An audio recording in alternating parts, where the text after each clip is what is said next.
السلام علیکم ورحمۃ اللہ۔ طوطا، چوہا اور خرگوش آپس میں گہرے دوست تھے۔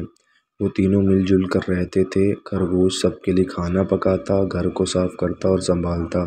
چوہا گھر کے لیے اناج، راشن پانی، سبزی ترکاری بازار سے لاتا اور طوطا جنگل سے کچھ لکڑیاں بازار میں بیچ آتا۔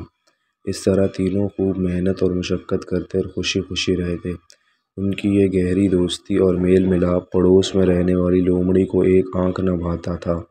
مکار لومڑی نے ایک دن موقع پا کر طوطے کا حال دریافت کیا۔ ہم لوگ خوب مزے سے اور خوشی سے ہیں، طوطے نے جواب دیا۔ ہاں بھائی، تو ہی تو ہے جو اتنی زیادہ محنت کرتا ہے، دن بھر جنگل میں لکڑیاں اکٹھی کرتا پھرتا ہے، اور تیرے دونوں ساتھی گھر بیٹھ کر آرام سے موج مستی کرتے رہتے ہیں۔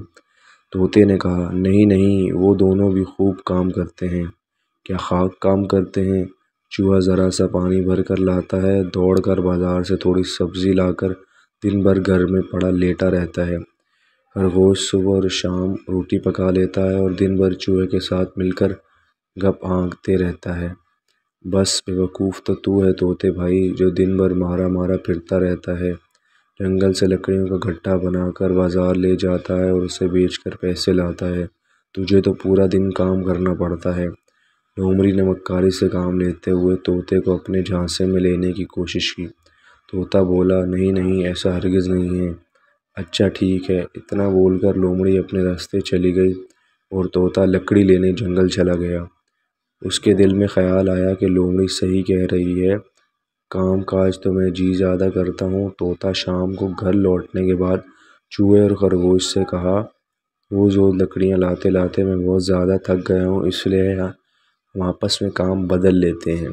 میں گھر پر رہ کر کھانا بنایا کروں گا۔ چوہے اور خرگوش نے جب یہ انوکھی بات سنی تو بہت حیران رہ گئے۔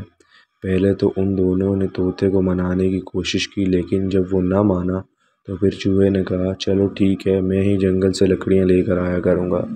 دوسرے دن چوہا لکڑی لانے جنگل چلا گیا۔ شام ہو گئی لیکن چوہا گھر واپس نہ آیا۔ خرگوش کو بہت فکر ہوئی۔ اس نے کہا کہ چلو طوطے بھائی، چوہے کو جنگل میں تلاش کرتے ہیں، تم گھر پر ہی رہو، میں خود جا کر دیکھتا ہوں کہ چوہے کو دیر کیسے ہو گئی۔ طوطے نے کہا۔ طوطا تھوڑی دیر بعد لوٹا تو وہ بہت اداس تھا۔ اس نے خرگوش کو بتایا کہ چوہا جب لکڑی لے کر لوٹ رہا تھا تو بلی نے اسے مار دیا اور کھا لیا۔ خرگوش کی آنکھوں میں آنسو تیرنے لگے۔ طوطا بھی رونے لگا کہ تین دوستوں میں سے ایک فضول میں مکار لومڑی کے بہکانے کی وجہ سے جان چلی گئی۔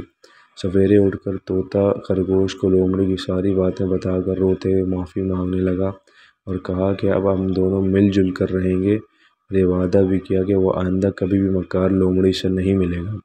تو اگر آپ کو یہ ویڈیو پسند آئی ہے تو چینل کو سبسکرائب کر دیں۔